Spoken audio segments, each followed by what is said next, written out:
하나님께서 우리에게 주시는 말씀은 사사기 8장 29절에서 마지막 35절 말씀을 우리 교독에서 읽도록 합니다.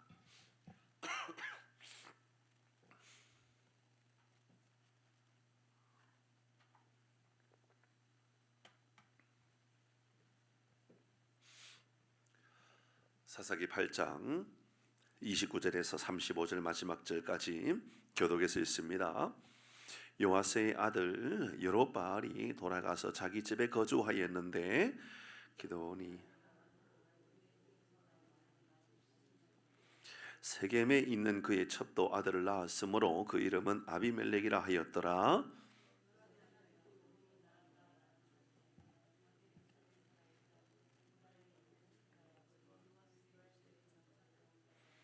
기드온이 이미 죽음에 이스라엘 자손이 돌아서서 바알들을 따라가 음행하였으며 또 바알브릿을 자기들의 신으로 삼고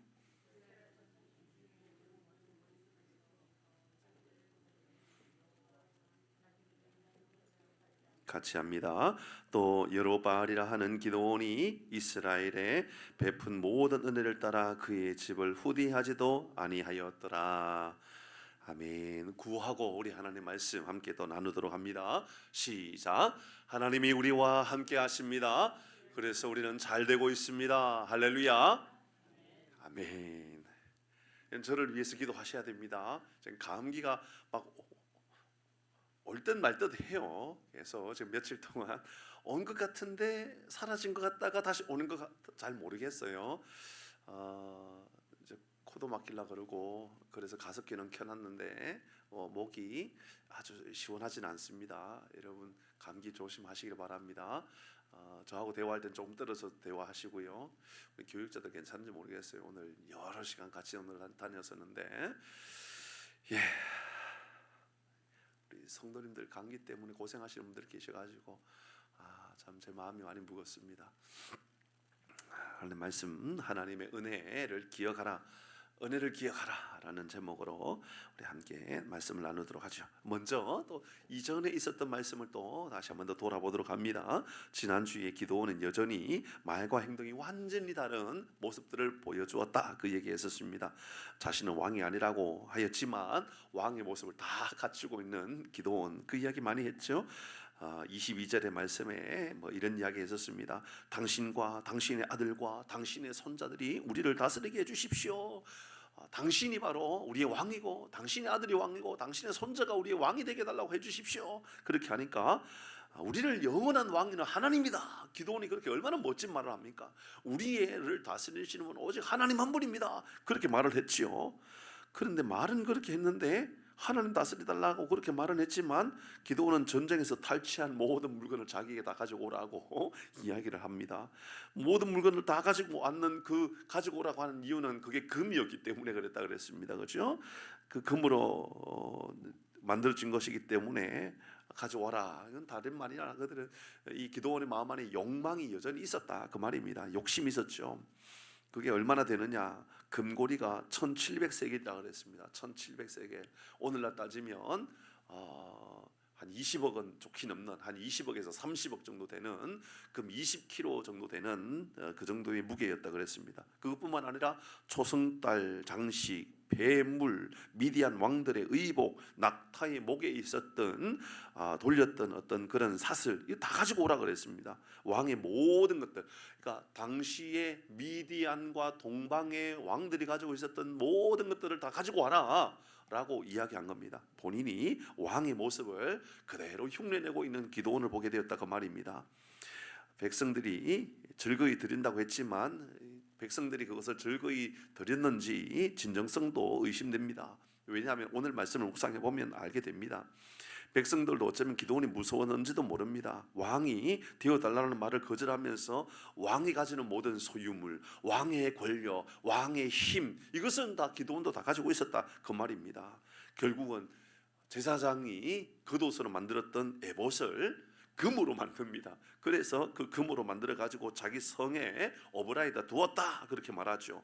그 성을 자기의 성이라고 그렇게 말합니다. 아버지의 성을 어느 순간 자기의 성이라고 이름을 말하게 되죠. 하지만 에봇은 제사장을 위한 의복인데 자기의 성에 두었다라는 것은 신앙조차도 하나님조차도 자기의 소유물로 삼고 자기의 영광으로 삼는 그런 기도원을 보게 되었다, 그 말을 했었습니다. 다 내 영광을 위하여, 부귀와 영광과 권력을 위하여 신앙조차도 내 마음에 두는, 그래서 우리의 신앙을 돌아보라 그랬습니다. 우리의 신앙이 하나님의 영광을 위한 것인가, 아니면 내 영광을 위하여 하나님도 필요하고 내 영광을 위하여 하나님의 능력도 내게 필요한 것이라고 말하는, 그래서 거꾸로 신앙생활하고 있지는 않는가 돌아보라, 그 말씀을 나누었죠. 내 삶의 영광을 위하여 하나님을 내 삶에 모셔두려고 하지 마십시오. 하나님의 계신 곳에 내가 있고 하나님 말씀하심 앞에 내가 반응하는 삶을 살아가라, 그 이야기를 했었습니다. 그러면서 우리가 적용을 했었죠. 어떤 적용했습니까? 신앙을 자기 욕망의 도구로 사용하지 말고 정결한 마음을 가지고 하나님을 볼 수 있어야 된다, 그 말을 했었습니다.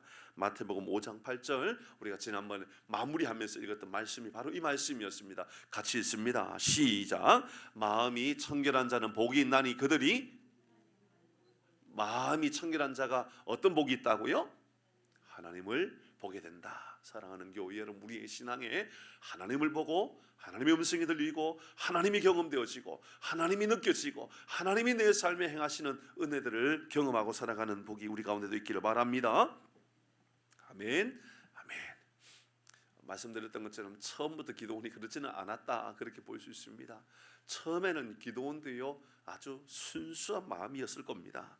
기도원도 정말 최선을 다하여 섬기려고 애를 썼죠. 열심히 살다 보니, 열심히 영적인 전쟁을 행하고 살아가다 보니 하나님이 주시는 능력도 나타나고 하나님의 은혜도 나타나고 하나님의 은혜도 경험되어지고, 그런데 어느 순간 그래도 내가 좀 뭐 한 게 있지 않나, 그래도 내가 내 공로가 조금 있지 않나, 그런 생각이 든 겁니다.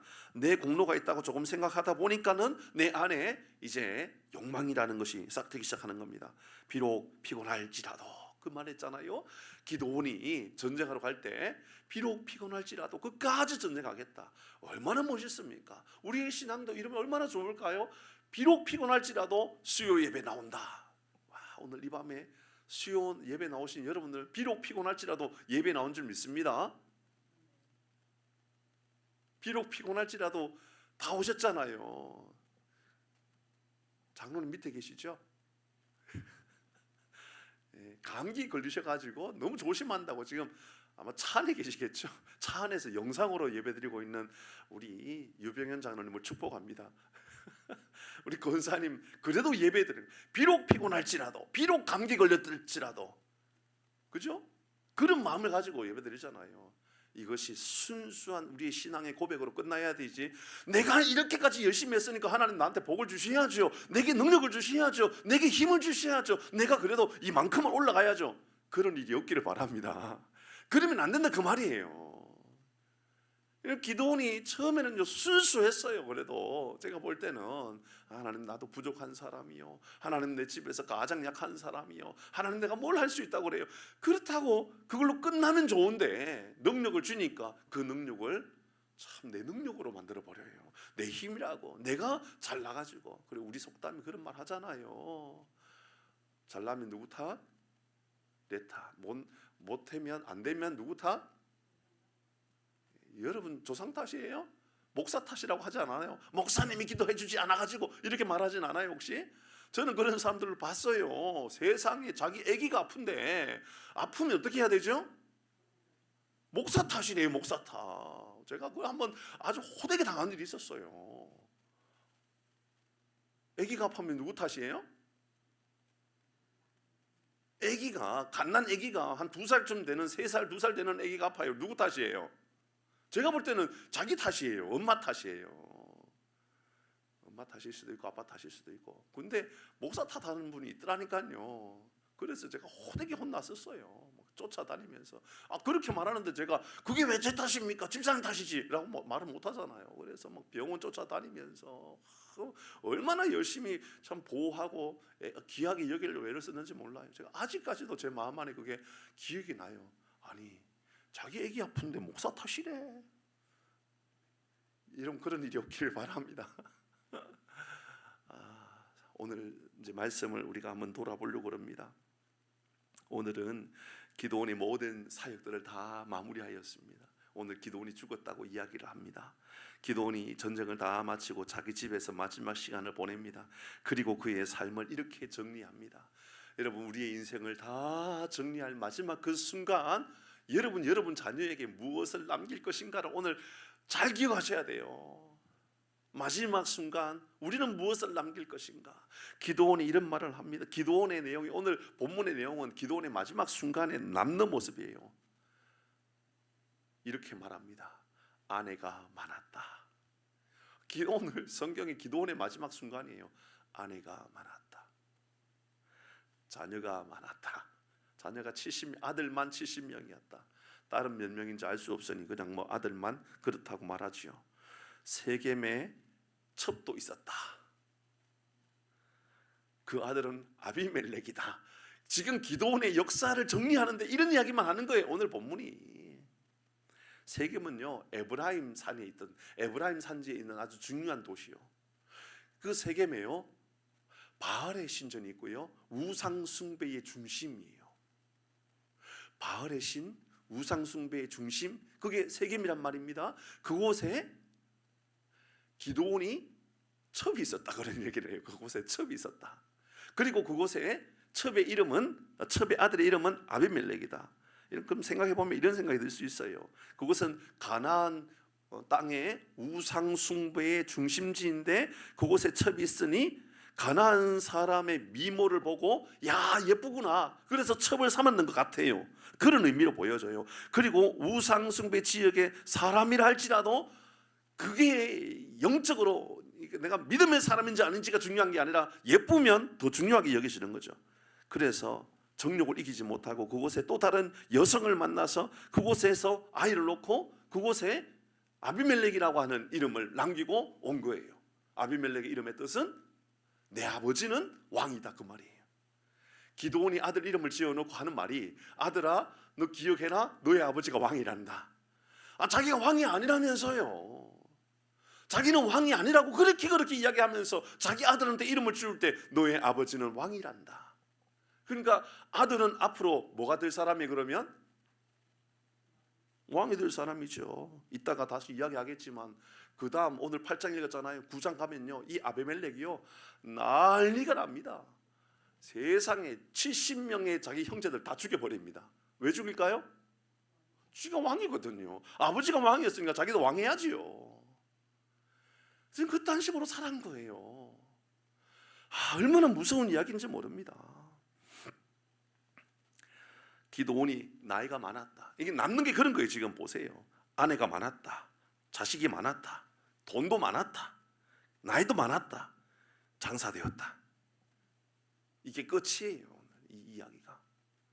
그리고 기드온이 죽자 이스라엘 사람들이 바알을 따라가 음행하기 시작했다.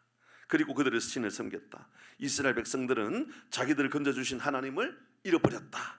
그리고 기드온은 그들에게 베풀어 주었던 모든 은혜들을 그들이 생각하지 않았다. 그리고 그들은 그들의 신을 따라갔다. 이게 오늘 본문의 내용입니다. 적용해 볼까요? 우리의 삶에 한번 마음에 결단하고 이 말씀을 그대로 한번 적용해 보십시다. 첫 번째, 기드온의 그 이름을 다시 돌아봐야 됩니다. 그의 이름을 오늘 성경은 묘하게 표현합니다. 성경의 오늘 마지막 이 이야기는 기드온에 대한 이야기의 시작과 끝의 이야기거든요. 근데 그 내용의 시작과 끝이 묘한 단어로 시작합니다. 오늘 본문의 시작은 29절이죠. 29절 읽어봅니다. 기드온을 이렇게 표현합니다. 오늘 이 표현이 묘하다라는 것을 다시 봐야 됩니다. 29절 봅니다. 시작. 요아스의 아들 됐습니다. 요아스의 아들 누구라고요? 여롯바알. 여롯바알은 누구의 별명이에요? 기드온이에요. 기드온. 그러니까 요아스의 아들 여롯바알이 그냥 기드온이 이렇게 말해도 된단 말이에요. 기드온이 이렇게. 그러니까 오늘 성경의 말씀을 보면 이렇게는 안 띄웠지만 30절의 말씀을 보면 기드온이 이렇게 말합니다. 기드온이. 그리고 32절에도 요아스의 아들 기드온이 이렇게 말합니다. 33절 기드온이, 계속해서 기드온이 요아스의 아들 기드온이. 그런데 29절은 뭐라고 시작했다고요? 다시 요아스의 아들 뭐라고요? 여롯바알이에요. 마지막 35절은 뭐라고 말하는지 볼까요? 35절입니다. 36절이 35절 맞죠? 시작. 또 여호바알이라 하는 기도원이 됐습니다. 시작도 여롯바알이었다고, 마지막에도 여롯바알이라고. 의미가 있지요, 그죠? 다 그의 중간에 있는 인생은 기도원이에요. 근데 시작에 여롯바알이, 마지막에도 여롯바알이. 그러니까 기도원은 어떤 삶을 살았다? 바알과 싸우는 사람으로 살았다, 그 말 아닙니까? 여롯바알은 바알과 싸웠다, 바알과 투쟁했다. 그러니까 바알이라고 하는 신, 가나안의 우상 중에 가장 강력한 신이었던 바알과 싸웠던 그 사람이 바로 기도원이었다. 그러니까 기도원은 참 멋진 사람이라는 말입니다. 기도원은요, 어떤 사람과도 비교할 수 없을 만큼 이런 바알과 싸웠던 사람, 바로 이 기도원이에요. 바알과 원수였던 사람, 그게 바로 기도원이라는 말이죠. 바알과 싸운 용사였다는 말을 하고 있는 겁니다. 달리 말하면 오늘 이 시대에 저와 여러분을 향하여 하는 말 아닙니까? 우상과 싸우는 그리스도인, 그 말하고 똑같은 거예요. 우상과 싸우는 사람, 세상의 명예와 권력을 탐하려고 하는 것이 아니라 하나님의 용사로, 하나님의 군사로 그렇게 살아가겠다라고 결단한 사람들, 그 사람 바로 그 이야기입니다. 그러니까 29절에서 쭉 이야기하다가 마지막 35절에 여롯바알이라 하는 기도원이라고 말하는 걸 보면 이 이야기는 바로 그리스도인들, 오늘날 하나님의 군사라고 말하는 저와 여러분을 향하여 하는 메시지와 똑같다, 그 말입니다. 이런 에스겔 37장의 말씀에 보면 이런 마른 뼈들이 존재했죠. 이런 해골 골짜기에 다 마른 뼈들이었습니다. 근데 하나님의 호흡, 하나님의 생기가 그들에게 부어졌을 때에, 하나님의 은혜가 그들에게 임하여졌을 때에 그들이 살아납니다. 그리고 살아나서 무엇이 되죠? 하나님의 군대가 됩니다. 군대. 하나님의 용사들로 일어나게 됩니다. 죽은 자들을 하나님 이렇게 세웠을 때에 하나님께서 그들을 누구로 세우느냐면 용사로 세워요. 저와 여러분들을요, 여러분 시장의 용사로 세우고요, 학교의 용사로 세우고요, 정치인들, 믿음의 정치인들은요 정치 세계의 믿음의 군사로 세웠다라는 거예요. 여러분 그런 믿음을 가지고 살아가야 되는 거예요. 사업하는 사람들도요, 나는 믿음의 군사야, 이런 마음을 가지고 살아가야 되는 거예요. 학교에서 학생들도요, 나는 믿음의 군사야, 하나님이 그래서 나를 살린 거야, 이런 마음을 가지고 살아가야 되는 거예요. 그러니까 여러분 디모데후서 2장 3절을 우리에게 이렇게 말하잖아요. 시작. 너는 그리스도 예수의 좋은 병사로 나와 함께 고난을 받으라. 나와 함께 훈련하고 나와 함께 말씀으로 살고 나와 함께 두려움에 벌벌 떨지 말고 싸워 이길 수 있는 힘을 가져라. 이게 바로 좋은 군사가 되는 법이다. 성경은 우리에게 이렇게 말했다고요. 그런데 기도를 보면 참 안타까운 것은 하나님의 용사로 바알과 싸워야 할 사람이라고 29절에서 쭉 이야기해서 35절 마지막 절까지 결국은 기도원의 인생은 여롯바알의 인생이었다고, 군사된 기도원이었다라고 그렇게 이야기했단 말입니다. 그런데 남기는 역사들은 참 안타깝습니다. 아내 많았다. 도저히 아내가 몇 명인지 모르겠어요. 기도원도 자기 자녀가 몇 명인지 모를 겁니다 아마. 그러니까는 아내가 많았다 그렇게 말한 거 아닐까요? 자기가 자기 첩이 몇 명인지, 셋째 부인, 넷째 부인, 다섯째 부인님 도대체 몇 명이 있었는지 본인도 모를 겁니다 아마. 그러니까는 아내가 많았다 이렇게 말한 거예요. 세겜에 첩이 있었다, 그 말은 참 무서운 말이라 그랬죠. 자녀가 얼마나 많았는지 본인도, 자녀가 얼마나 많은지 본인도 잘 모를 거예요. 아들만 70명이었으면 이름 다 알까요 모를까요? 자녀들 10명 이름도 잘 몰라가지고 뭐 헤매고 뭐 그런 분들이 있거든요. 제 친구 중에요, 자녀가 10명의 친구가 있어요. 목사님인데요, 좀 밀양에서 시골에 가가지고요 개척을 했어요. 개척하자마자 성도 숫자 몇 명? 12명. 아무도 안 와도 12명부터 시작한 거예요. 대단하죠? 진짜 정말 대단한 것 같아요. 제가 앞으로 도와주면 그 친구를 도와줘야 되나 이런 생각이 들 정도로 정말 대단한 것 같아요. 그 친구도 아기가 태어나고 나서요, 처음에는 이름을 정확하게 하나하나 다 세웠지만은 나중에는 이제 연년생으로 몇 명 태어나고 그러니까요 자기도 헷갈리고 그러는 거예요. 70명의 아들, 적어도 남자 숫자만큼 여자가 있다고 여기 본다 그러면 140명쯤 된다고 여기 보자고요. 140명. 왜 한숨 쉬세요? 한숨 쉴만 하죠. 그게 지금 기도원이에요. 기도원. 전쟁에서 물건도 얼마나 많이 얻었는지.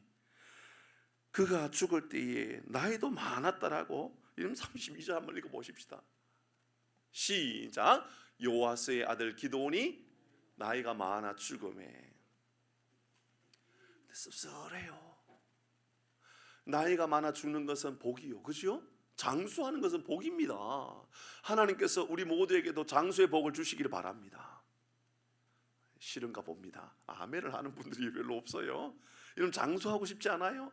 건강하고 여유로운 장수의 삶을 살 수 있기를 바랍니다. 이렇게 해야지 아멘 하는군요. 골골하게 아프면서 장수하는 것은 복이 아니다, 뭐 이런 거죠. 건강하게 오래오래 살 수 있으면 참 좋겠습니다. 그런데 기드온이, 요아스의 아들 기드온이 나이가 많아 죽음에. 씁쓸해요, 이 말이.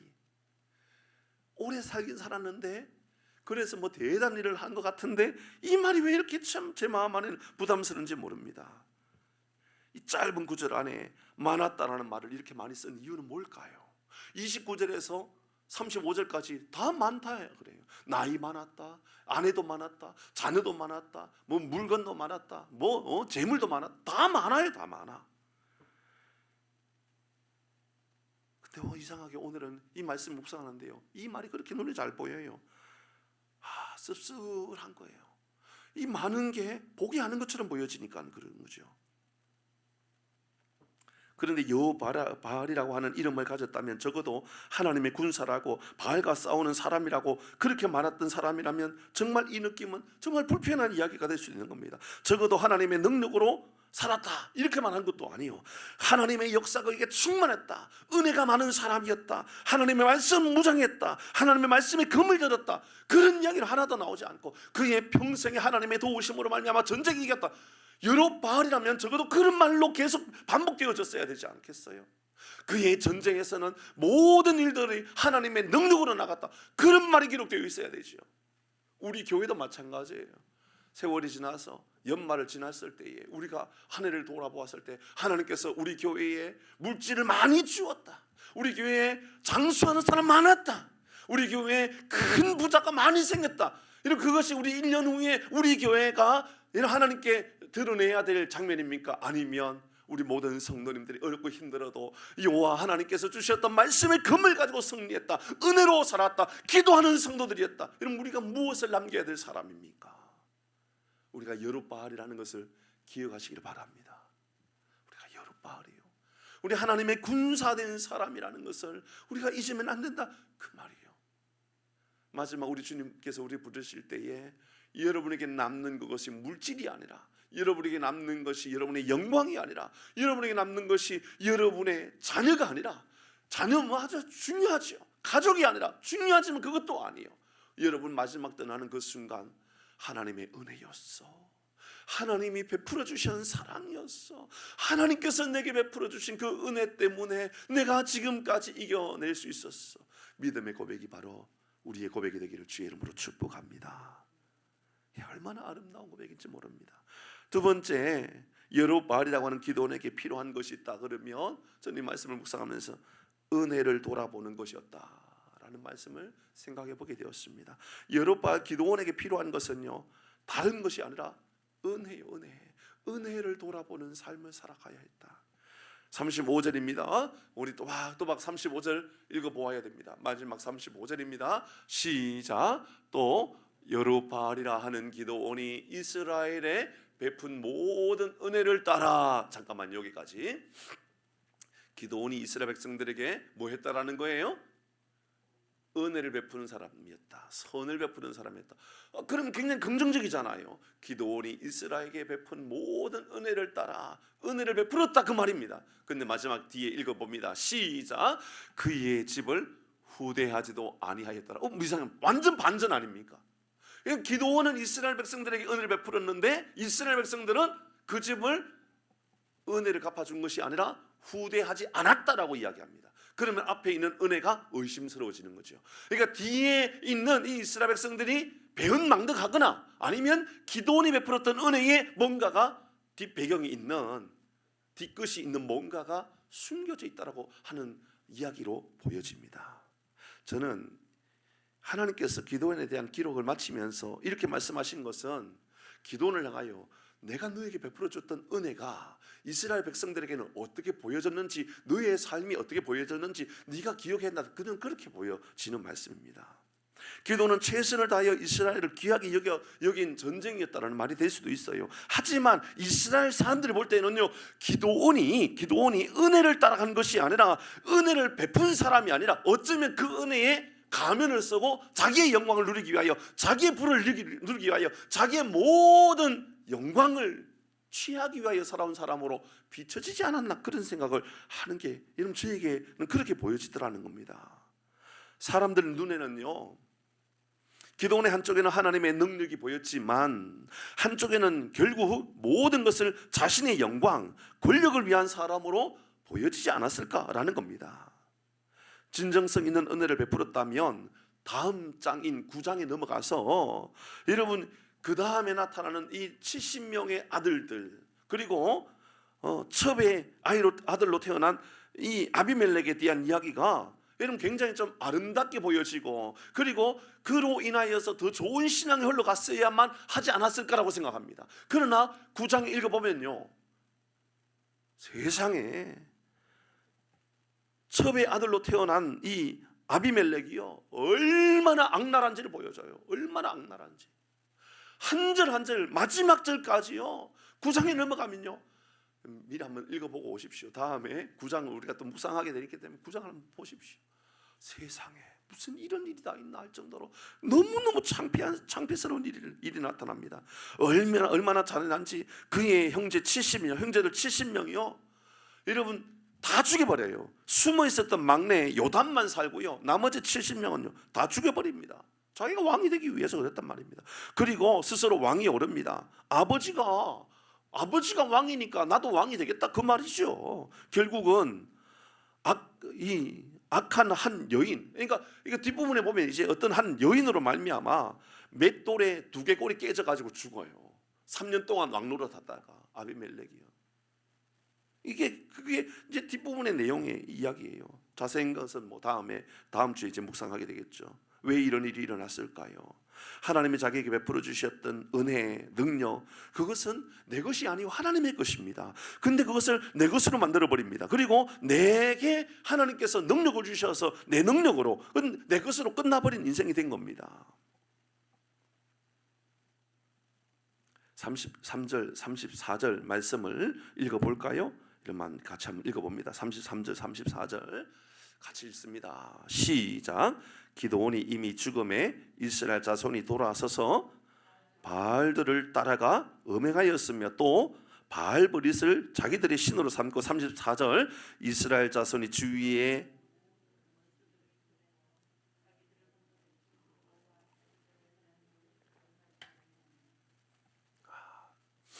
기드온의 죽음 앞에 보여지는 이스라엘 백성들은 이제 뿔뿔이 흩어지고 우상을 섬기면서 살아가게 되었다라는 말로 기드온의 역사가 마무리됩니다.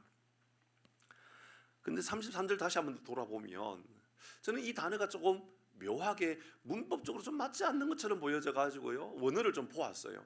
기드온이 이미 죽음에, 기드온이 죽었습니다. 이미 죽음에, 기드온이 죽고 이스라엘 자손들이 돌아서서 바알들을 따라가 음행했다. 기드온이 이미 죽음에, 문제가 좀 이상하잖아요, 그렇죠? 매끄럽진 않잖아요.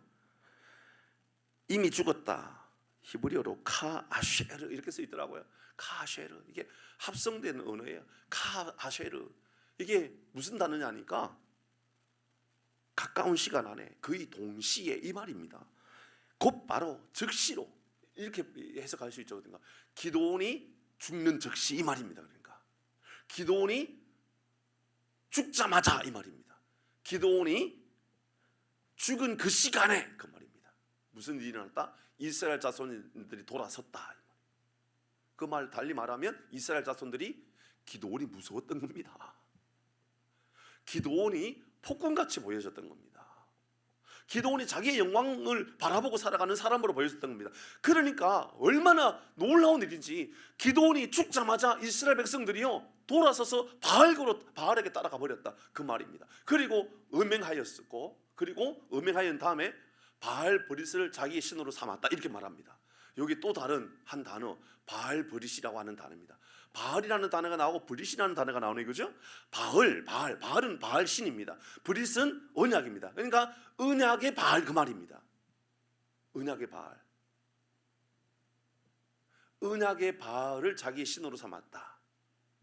이게요, 9장에 넘어가면 이런 단어로 바꿔서 사용되어져요.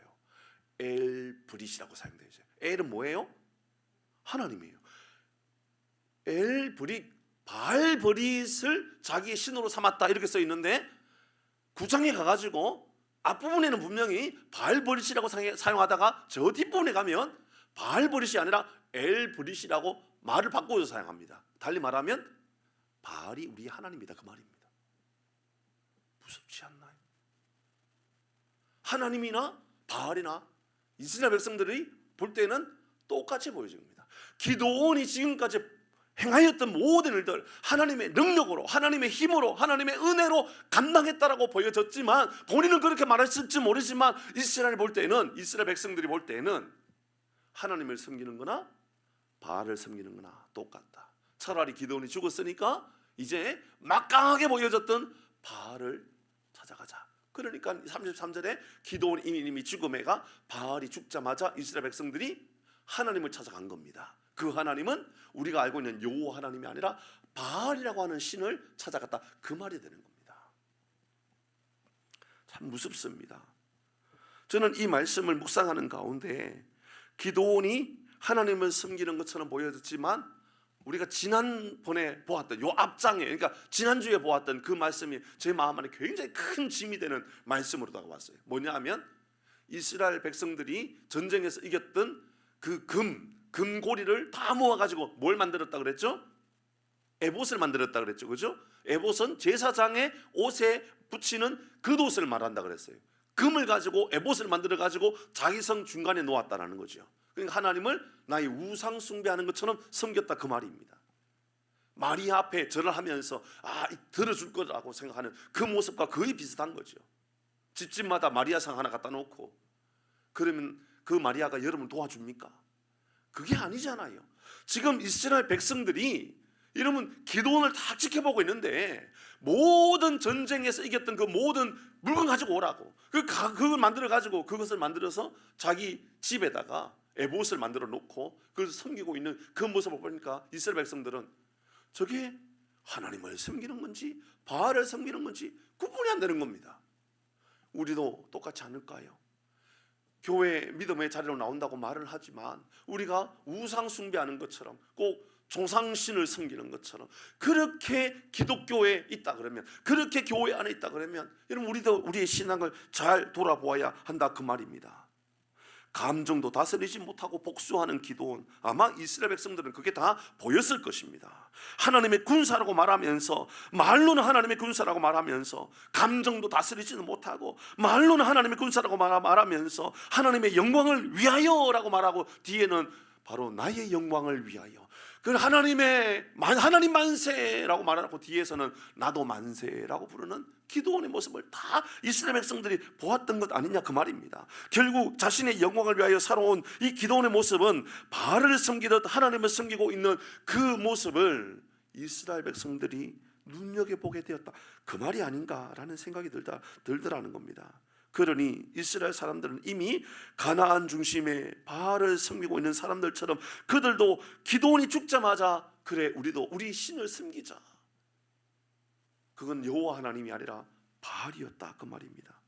그래서 33절에 아까 말씀드렸던 것처럼 이 바알브릿, 언약의 바알, 이 말을 결국은 언약의 바알이 아니라 9장에서 엘브릿, 하나님의 언약이라고, 언약의 하나님이라고. 그러니까 그 하나님이 바알이든 여호와 하나님이든 무슨 상관이냐, 그렇게 보여지더라, 그 말입니다. 은혜를 잊어버리면 이런 일들이 일어난다, 그 말 아니겠습니까? 기도원은 이스라엘 백성들에게 은혜를 베풀었다라고 합니다. 그러나 이스라엘 백성들은 기도원의 은혜를 기억하지 않았던 겁니다. 기도원의 은혜는 하나님의 은혜가 아니라 자신의 영광을 드러내기 위함에 불과한 것처럼 보여진 것이지요. 하나님은 기도원에게 풍성한 은혜를 주셨지만 기도원은 그 은혜를 자기의 능력의 것으로, 자기의 힘의 것으로 여러분 그렇게 착각한 사람에 불과한 것이라는 겁니다. 그러니 여러분 우리도 기도원을 돌아볼 때마다 기도원이 대단하다 그러면 큰일 납니다. 하나님이 대단하십니다. 여러분 우리가 아브라함을 묵상하면 아브라함이 대단하구나 그러면 안 됩니다. 하나님의 역사가 충만했던 아브라함 그래야 됩니다. 성경에 뭐 모난 모습이 전혀 없는 것처럼 보여지는 요셉을 묵상할 때도 야 요셉 대단하구나 어떤 시험 속에서도 이겨냈구나 그렇게 보면 안 됩니다. 하나님이 바로 요셉과 함께 했구나. 다윗을 볼 때도 다윗이 대단하구나 그러면 안 됩니다. 하나님께서 다윗과 함께 하셨구나. 연약한 우리의 모습을 보면서도 야 참 저 장로님 저 집사님 정말 대단하구나 아닙니다. 우리 모두는 연약합니다. 저도 마찬가지입니다. 여러분 저도요 변할 수 있는 사람이고 연약한 사람입니다. 끊임없이 저도 제 스스로가 돌이켜 제대로 하나님 믿음의 사람으로 서기 위하여 저도 애를 쓸 겁니다. 여러분도 마찬가지입니다. 말씀을 마무리합니다. 두 가지 기억하십시오. 우리가 여룻바알입니다. 우리가 여룻바알이에요. 하나님의 용사로 세워진 사람이라는 것을 잊으면 안 됩니다. 하나님께서 우리를 당신의 자녀로 삼으셨고 세상에 보내셔서 당신의 군사로 세운 사람들 바로 저와 여러분인 줄 믿으시기를 바랍니다. 한 가지 더 묵상했지요. 하나님은 더 풍성한 은혜를 우리에게 베풀어 주셨습니다. 그렇다면 나의 영광을 위한 은혜가 아니었다라는 겁니다. 우리는 3인칭으로 멀리 떨어져서 기도원을 봅니다. 그래서 우리가 기도원이 좀 잘 보입니다. 그러나 우리가 기도원이 되어 있으면 우리도 똑같을 수 있다 그 말입니다. 기도원의 연약함을 멀리 떨어지면 좀 보이지요. 그러나 가까이 있으면 안 보이는 것처럼 우리도요 우리의 인생을 좀 멀리 떨어져서 우리가 볼 수가 있어야 돼요. 이렇게 나는 내려놓고요 멀리 떨어져서 나를 좀 보세요. 내가 괜찮은가? 나의 믿음은 좀 괜찮은가? 나는 은혜로 살고 있는가? 사랑하는 교회 여러분, 말씀을 마무리합니다. 하나님의 은혜가 우리의 삶에 충만하고 하나님의 능력이 우리의 삶에 충만하고 끊임없이 하나님의 은혜를 기억하고 살아가는 우리 모든 교우들 되기를 주의 이름으로 축복합니다.